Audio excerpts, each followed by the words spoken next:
Tracheostomy এই কথাটাতে অনেকেই যখন আমরা বলি তারা হয়তো ভাবেন একটা শ্বাসনালীতে একটা ছিদ্র যেটা খুব পার্মানেন্ট।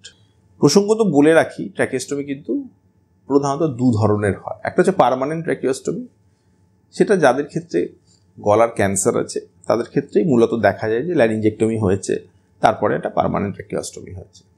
আমরা ক্রিটিক্যাল কেয়ার যারা প্র্যাকটিস করছি, ক্রিটিক্যাল কেয়ার ফিজিশিয়ানস, তাদের ক্ষেত্রে ট্র্যাকিওস্টমিটা আমরা অহরহ ইউজ করে থাকি হাসপাতালে, আইসিইউতে। কীভাবে ইউজ করি সেটা হচ্ছে, দেখা যাক যে কোনো পেশেন্ট অনেক দিন ধরে ভেন্টিলেটরে আছেন, তার উইনিং হচ্ছে না, তার আস্তে আস্তে আমরা হয়তো ভেন্টিলেটর থেকে বেরোতে চাইছি, সেক্ষেত্রে মুখের টিউবে হয়তো প্রায় 7-10 দিন 14 দিন হয়ে গেছে, সেক্ষেত্রে আমরা ট্র্যাকিওস্টমি ইউজ করি।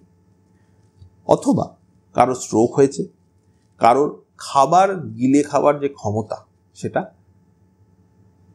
চলে গেছে, এবং তিনি যখনই কিছু খেতে যাচ্ছেন তখন দেখা যাচ্ছে খাবারটা শ্বাসনালীতে ঢুকে যাচ্ছে, অ্যাসপিরেশন নিউমোনিয়া হচ্ছে।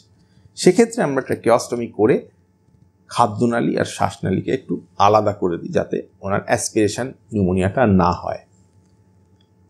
3 নম্বর, যে ক্ষেত্রে দেখা যায় যে অনেক সময় ট্রমা পেশেন্টদের ক্ষেত্রে, যাদের ক্ষেত্রে ফেসিয়াল ইনজুরি হয়েছে, তাদের ক্ষেত্রেও কিন্তু এই অপারেশনগুলো করার সময় ট্র্যাকিওস্টমি সাহায্য নেওয়া হয়।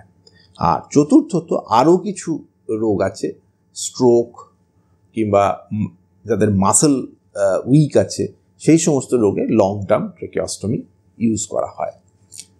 ট্র্যাকিওস্টমি কিন্তু একটা খুব বড় অবদান আছে আইসিইউর পেশেন্টদের ক্ষেত্রে, যাদের ক্ষেত্রে কিন্তু ভেন্টিলেশন আস্তে আস্তে তুলে নেওয়া হওয়ার সিদ্ধান্ত নেওয়া হয়েছে। তো যদি ডাক্তারবাবুরা বলেন ট্র্যাকিওস্টমি লাগবে, সেক্ষেত্রে কিন্তু আপনারা ভয়ে সবসময় পিছিয়ে আসবেন না, যোগাযোগ করবেন ওনাদের সাথে, কথা বলবেন এবং বুঝবেন যে কী কারণে ট্র্যাকিওস্টমিটা লাগছে। এটা কিন্তু একটা আজকালকার দিনে পুরোটাই বেড সাইডে করা হয়, যেটাকে আমরা পারকিউটেনিয়াস ট্র্যাকিওস্টমি বলি।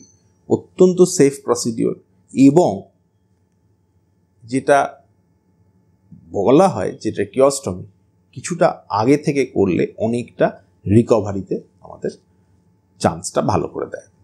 তো ট্র্যাকিওস্টমি নিয়ে কোনো ভুল ধারণা থাকলে সেটাকে কাটিয়ে ফেলুন, এবং যদি ডাক্তারবাবু ট্র্যাকিওস্টমি সম্বন্ধে কিছু আপনাকে বলতে চান, ওনার সাথে আলোচনা করে ব্যাপারটা সম্মতি দিন।